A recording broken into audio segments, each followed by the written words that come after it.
Essa senhora recebeu uma ligação dizendo que familiares dela tinham sido sequestrados. Isso mesmo. Ela foi encontrar essa pessoa para pagar o tal resgate. O fato é que ela acabou ficando trancada.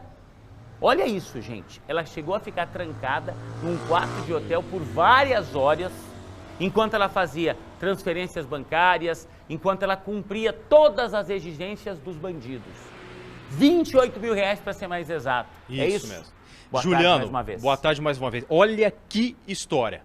A mulher estava lá na casa dela e aí, como sempre, a bandidagem liga no telefone fixo da pessoa.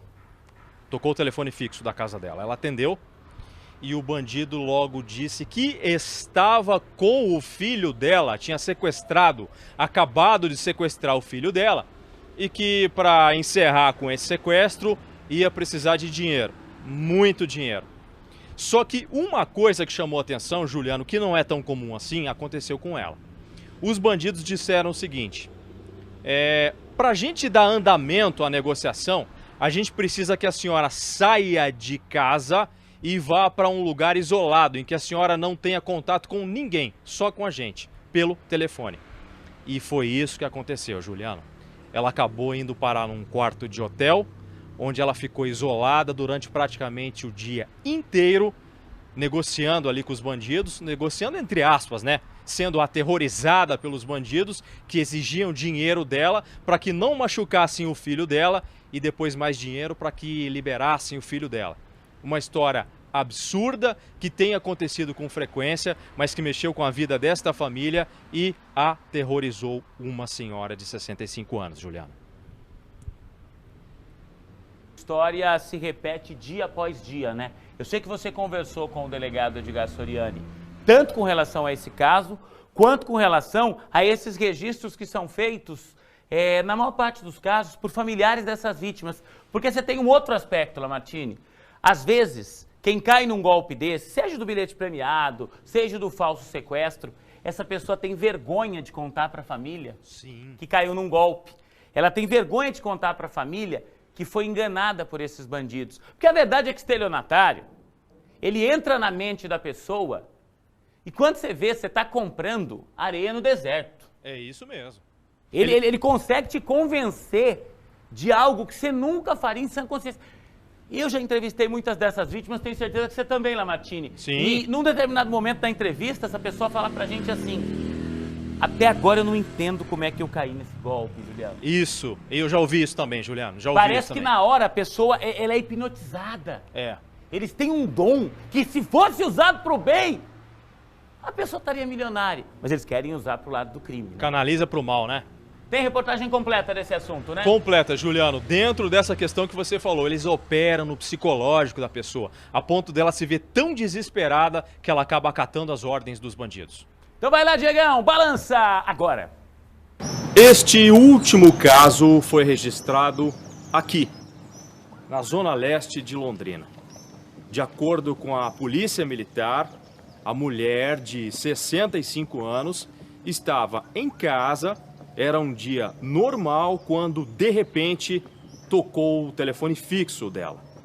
A mulher atendeu e eram os criminosos.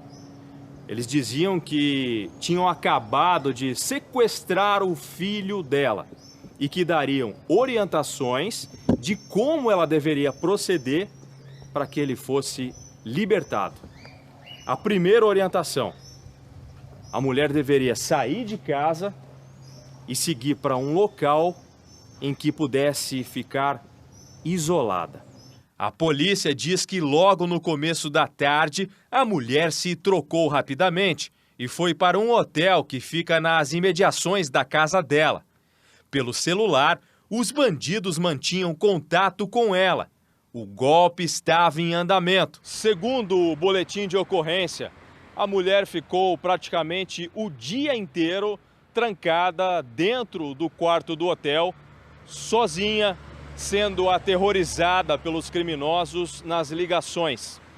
Eles diziam que ela deveria fazer transferências bancárias para que o filho não fosse machucado e mais transferências bancárias para que ele fosse libertado. Os criminosos haviam repassado várias orientações a ela, várias transações bancárias a serem feitas. Então ela, ao longo do dia, ficou incomunicável por orientação desses criminosos, que informaram que caso ela não cumprisse essas orientações, eles iriam machucar seu filho. Então ela realizou todas essas transações, então ficou ali incomunicável no quarto de hotel. De acordo com a polícia, o filho da mulher, que mora fora do Paraná, já sabia que algo de errado estava acontecendo com a mãe. A família fez o boletim de ocorrência durante a noite e logo toda a história foi aos poucos sendo desvendada e a mulher trazida de volta para casa. O prejuízo dela chegou a quase R$30 mil. Por volta das 10 horas da noite ali, a equipe policial então conseguiu contato com o filho da vítima que mora em São Paulo e ele informou à equipe que havia ligado em vários hotéis aqui da cidade de Londrina a fim de tentar localizar a sua mãe e que ela estaria em um determinado hotel ali e estaria em um quarto desse hotel. A equipe então se deslocou até o local, fez contato ali com os funcionários do hotel e eles informaram que essa mulher estaria ali. O delegado conta que muitos golpes estão em andamento e que os bandidos se adaptam à situação. Ele explica por que é sempre necessário desconfiar. Eu, na minha residência, recebi já uma ligação do cara: pai, fui sequestrado, eu fui dando linha: ô filho, o que você está precisando? Dinheiro. Aí eu falei: cara, vocês estão ligando na casa do delegado da estelionatos para pedir dinheiro num golpe recorrente. Só que eu mantive a calma, sei como funciona o golpe. O problema é que, geralmente, eles ligam em casas de idosos. Por isso que eu falo, telefone fixo na casa de um idoso é a chance do criminoso aplicar um golpe. Porta de entrada, né? Porta de entrada, porque é golpe desses do cartão telefônico, golpe do falso sequestro, golpe do sobrinho: quebrou meu carro, tio, meu primo. A pessoa acaba falando o nome, achando que a voz é parecida, ela dá elementos para o criminoso aplicar o golpe. A própria pessoa diz: é o Joãozinho, aí o bandido confirma: isso, o Joãozinho mesmo. Exatamente, ela acaba fornecendo subsídio. Então, desliga o telefone, liga depois para a pessoa que está falsamente sequestrada, porque o criminoso, se realmente sequestrou a pessoa, ele vai insistir na ligação. Não é uma mera ligação que vai interromper isso daí, se ele quiser. Bom, e o delegado Edgar Soriani fala a respeito dessas histórias, e quando eu falo que mexe com o psicológico, é porque você está falando da família. Você está falando das pessoas que têm laços muito próximos com você. De repente você recebe uma ligação dessas, você tem, sabe, aquela vontade de alguma forma pagar esse resgate, de alguma forma trazer essas pessoas de volta, tá? E você nem para pensar que muito da informação que você dá no telefone vai municiando esse falso sequestrador. Ele nem sabe quem são seus familiares. Mas você vai falando um nome, você vai soltando: meus netos estão também. Ele vai pegando tudo isso e usando contra você.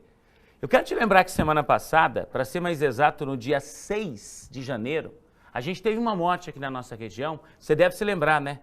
O ex-vereador de Apucarana, Disley Leuge, que você está vendo na tela aí, ele morreu vítima de um infarto fulminante no momento que ele atendeu a ligação de madrugada de uma pessoa dizendo: olha, eu sequestrei tua filha, eu tô com os teus netos. Um caso registrado aqui pertinho da gente em Apucarana. Repito, no último dia 6 a gente teve uma morte. Então, olha, não é simplesmente dinheiro. Olha o que esses golpistas podem provocar. Porque aquilo, né, Lamartine? Eu tô falando aqui, quando mexe com família sua... Sim. Se alguém fala pra você, Lamartine, a gente acompanha isso todo dia, então a gente talvez desconfie. Mas é óbvio que vai balançar você se alguém te liga e fala assim: ó, eu tô com o teu pai e com a tua mãe aqui. Terrível. Mas onde é que você... Eu não vou falar mais nada, não. Ou você passa pra minha conta agora R$10 mil, ou eu vou matar os dois. Terrível, terrível. Você não pensa... E esse vereador, esse ex-vereador de Apucarana que morreu, o Disney, ele simplesmente se apavorou com tudo isso, teve um infarto na hora. Essa senhora tentou ajudar e teve que transferir esses R$28 mil. Então, a forma como eles agem é pegando pelo emocional da pessoa. Juliano, eu tenho uma coisa para contar. Isso aconteceu 2 vezes na minha família. 2 vezes. Esse tipo de golpe? Esse tipo de golpe, 2 vezes. Eu me lembro bem como aconteceu. No último, ligaram para um parente meu, dizendo que eu estava voltando de São Paulo, que eu tinha sofrido um acidente de carro e que esse parente tinha que fazer um depósito em dinheiro para liberar o seguro do meu carro. Detalhe, eu morava em São Paulo. Olha que ponto chegou, Juliana. Isso não faz muito tempo. Aplicaram esse golpe no meu parente. Olha isso, gente. Então, assim, é importante o quê? Hoje a gente está muito fissurado em redes sociais. E eu sei, eu tenho os meus seguidores no Instagram, no Facebook, e eu posto um pouco do meu dia a dia, da minha vida. Mas a gente tem que pensar muito bem no que posta. Porque tem muita gente que gosta de você, Lamartine, que pode seguir.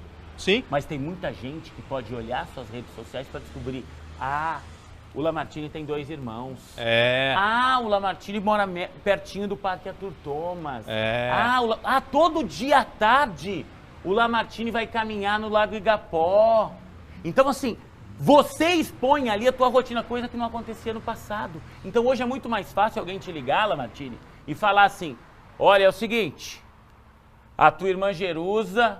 Porque essa pessoa é perigoso ver na tua rede social e descobrir que a tua irmã trabalha num laboratório e que dentro desse laboratório ela não pode atender telefone. Isso. Das 8 da manhã ao meio-dia.